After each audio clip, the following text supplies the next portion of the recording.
on my way out of Manhattan, like going back to Kansas City to the airport, I told my mom, I was like, I think this is gonna be the place I was gonna come to. And this was like my first visit I went on, like as I was getting recruited. So I knew this was gonna be the spot from when I left the first time I got here. And really what sold me was like basically everybody that's in that building and everybody in that building and how they do things and how they care for each other and how they care for us as players. And it's more than football in that building. Like they teach us way more than football, like life skills for when you're done with football. Like they always say, when you walk out of those doors for the last time, like you're going to be set for life. And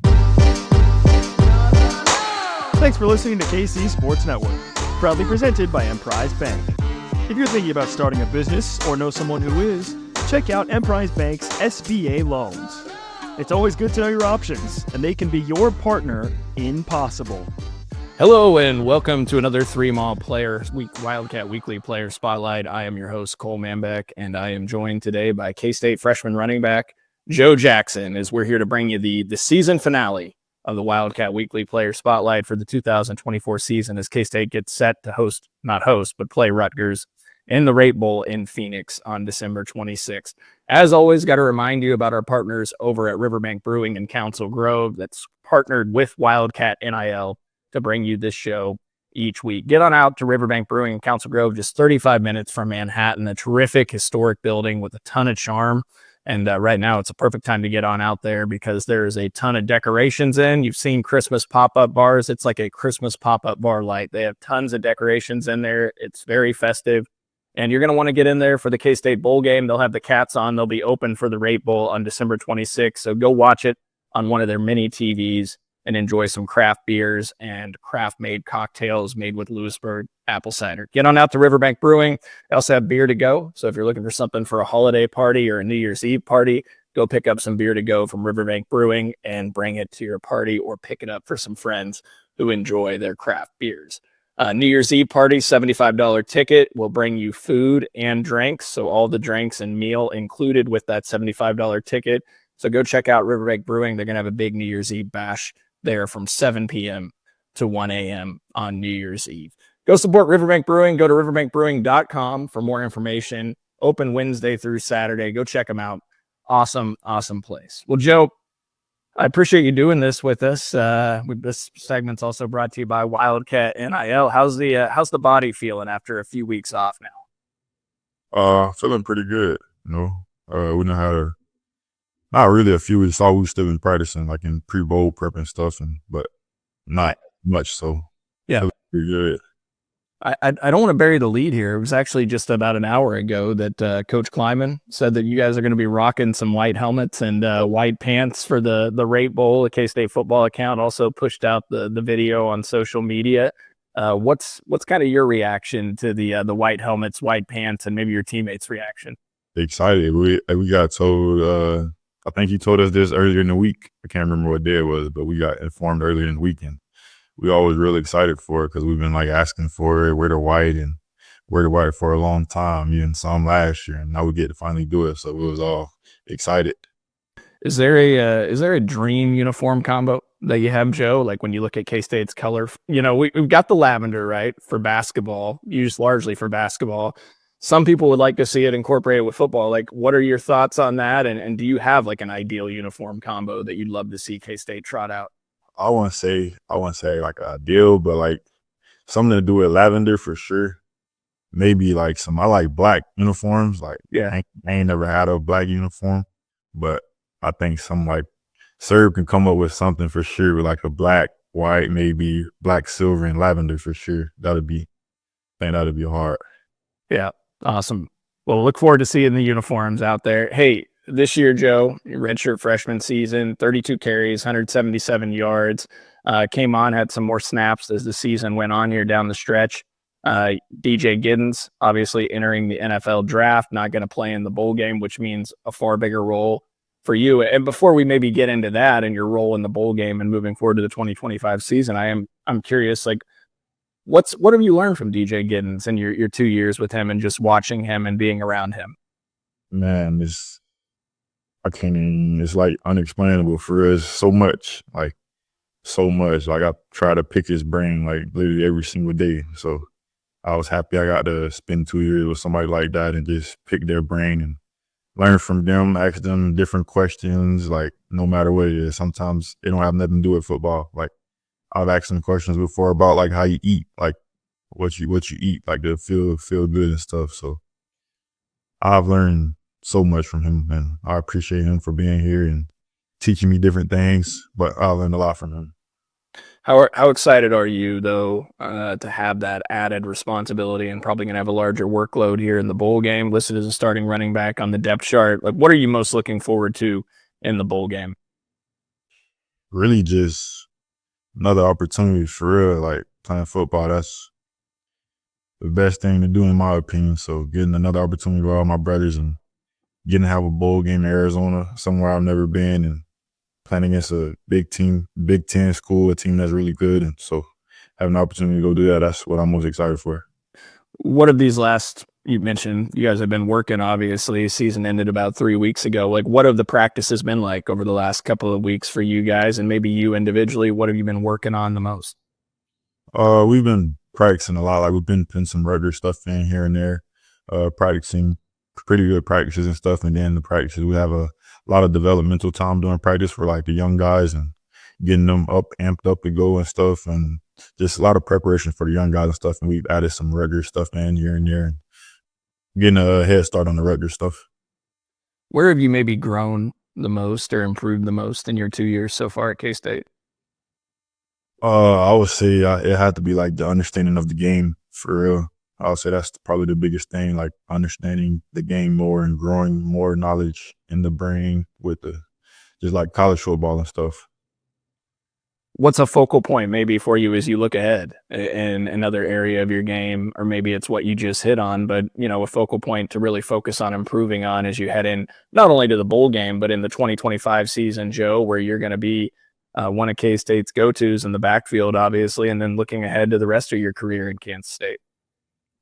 Something I really want to get down packed is becoming a leader on this team, and that's like my big next accomplishment I want to do is become a leader. So I'm working on myself and every day trying to push myself to be a leader on this team.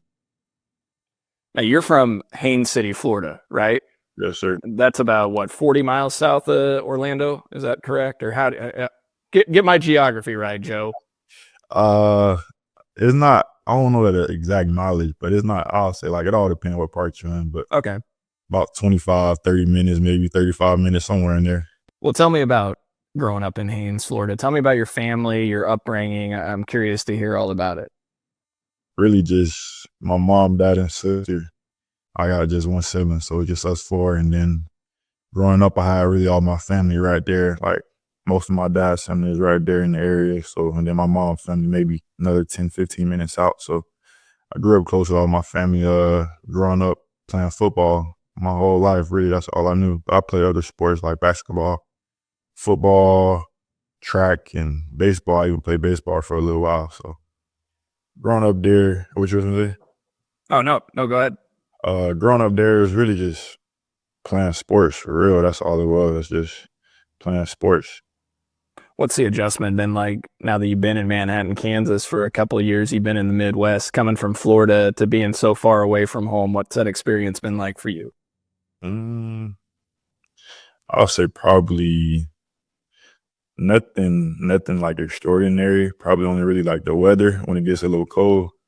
That's probably the only thing. Like, we ain't really used to that in Florida. Like, it'll probably get down to like 30, maybe once, twice a year down there in Florida, and up here, that's only once you get into November, and that's probably typically every day. So I'll say that's probably the biggest adjustment. And then being away from family, obviously, like growing up, like I say, been around, having all my family real close every day, seeing them every day to going to not seeing them for months at a time, possibly.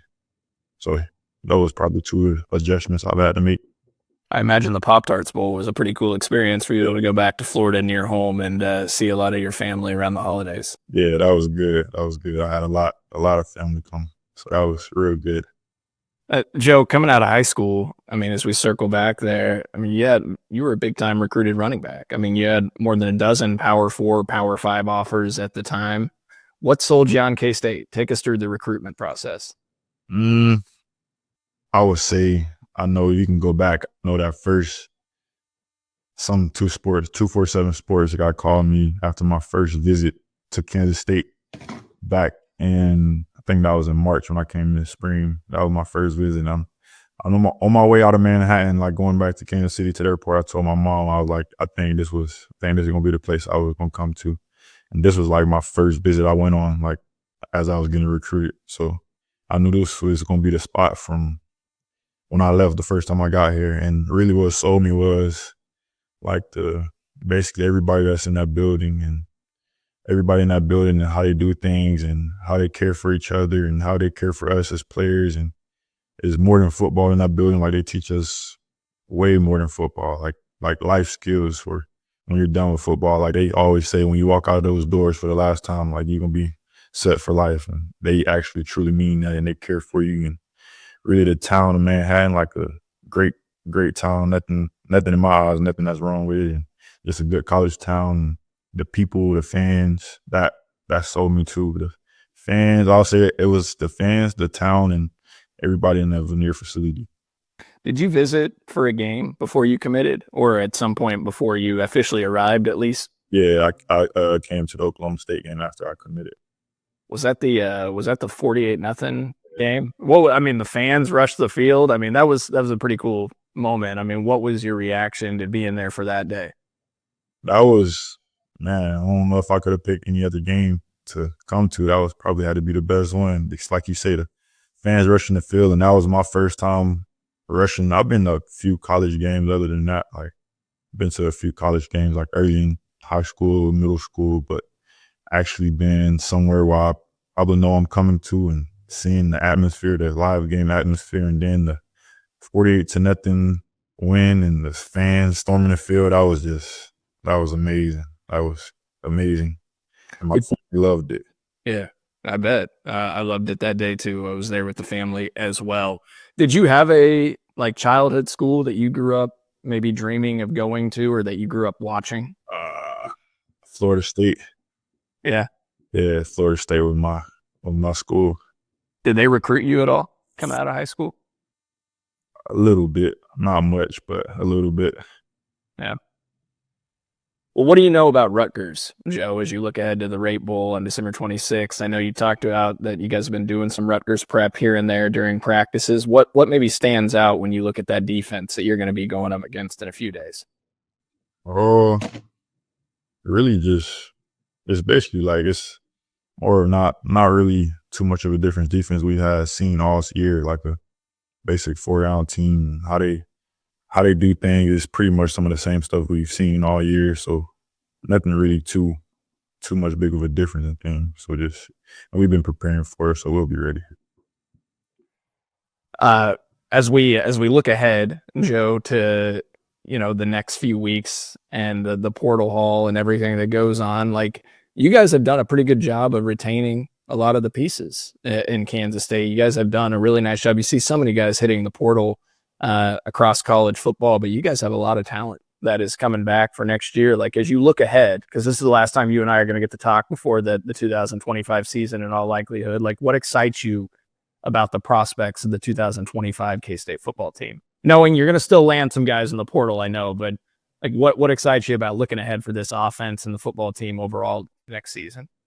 Basically, like you just said, like we was still able to retain a lot of the talent we have and the talent we have coming back, and some of the young guys that we have coming in, and this new class that's coming in. And like you say, the transfer portal, we get people out of the transfer portal, bring in more talent, and just really, I'm excited for all the talent we got coming back. And like I say, well, to mention that we're young, like most of us are still in that 23 class. So we're still young and learning a lot. And right now we've got so much knowledge under our belts. So now when we get the chance going into that 2025 season, I feel like it's going to be very, very good. Few fun ones, and we'll get you out of here, Joe. What are some of your hobbies that you have when you get away from the football field?